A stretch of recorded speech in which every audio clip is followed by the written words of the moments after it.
Ես դիկինը կուզենայի քայլեր հպարտ,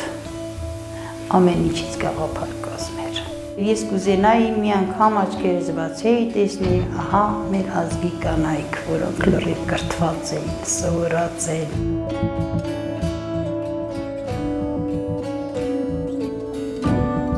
Ես Ալմաս Տրոստամի Հսոյանս, ծնվել եմ Սիփան գյուղում, իմ անկությունը անցել է այս գյուղում, չնայած ծնողներս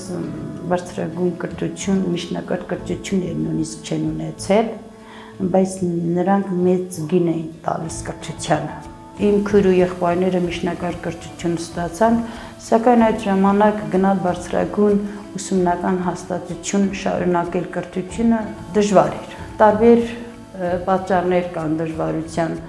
եւ մեր նիստուկացը թույլ չէր տալիս, աղջիկների տեսակետից եմ ասում, այսինքն աղջիկը ոնց պիտի գնա խոսքի քաղաք տեղում մենակ մնա, սովորի, բարձրագույն կրթություն ստանա։ Երկրորդ պատճառն է դա այդ ժամանակ ժողովրդի ձեռքում էլ այդքան, ասենք, ֆինանսական մասն էլ չկար, որ ասենք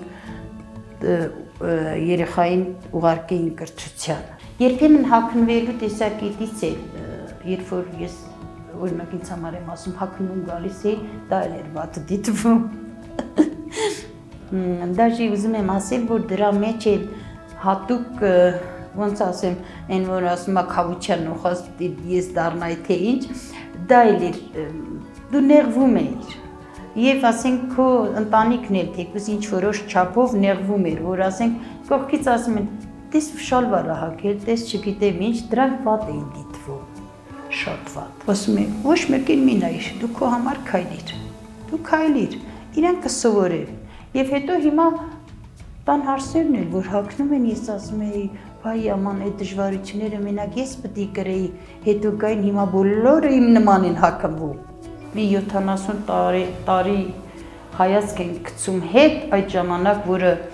ադատները նիստուկացը ավելի խիստ են եղել, բայց էլի եղել են մեր ազգից կանայք, որը երգչուհի է դարել, որը բժիշկ է դարել, որը բանաստեղծ է դարել։ Ժամանակները ինչքան գնացին, այդքան ժողովուրդը իր միտքը ոնց որ լուսավորվեց։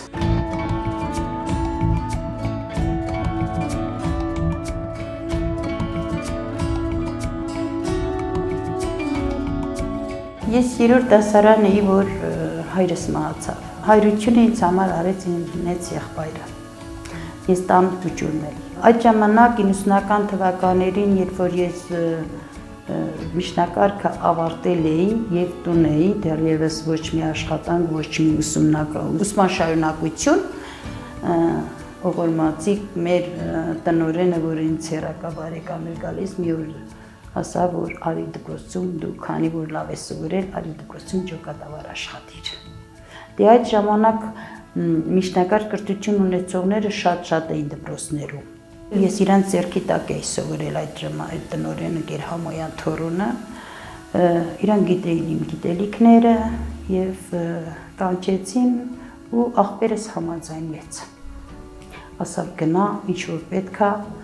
հետո եթե գնաս ուսումը շարունակես, այդ թեմայով ես ամեն ինչով քեզ կաջակցեմ։ Հիմա ես զարմանում եմ, որ կան ծնողներ, էլի կան ծնողներ, ես չեմ ասում, նոր ես ասացի, մի 80%-ը առաջընթաց է ապրում, բայց էլի կան ծնողներ, որոնք միայն մտածում են իրանց երեխաների ամուսնությամբ։ Իրանք նախ ամուսնացնում են իրանց երեխաներին, որպեսզի ջահել հարց բերեն, որ ասենք տան գործերով օգնի իրանց։ Դե այդ ժամանակ տուն եղել է 15 հոգի, 16 հոգի, 14 հոգի, հիմա մի քիչ քչացել է։ Ասում են գնանք տղուս ամուսնացնեն, որ բերս թեթևանա, կիսուրներ ասում կամ տան տատիկներ ասում։ Եվ հետո նրանք կնոջը տանում որպես աշխատող ուժ։ Ես դա չէի հանդուրժում։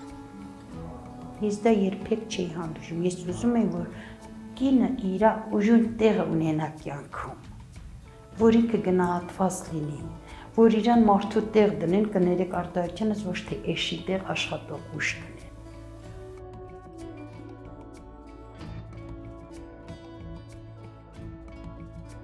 Թող վաղ ամուսնությունը դադարեցնեն, սա իմ կոչն է, եւ ամուսնությունը լինի ոչ թե երկու կողմերի ծնողների համաձայնությամբ, այլ լինի աղջկա եւ տղայի իրար հավանությունը, իրար սիրելը։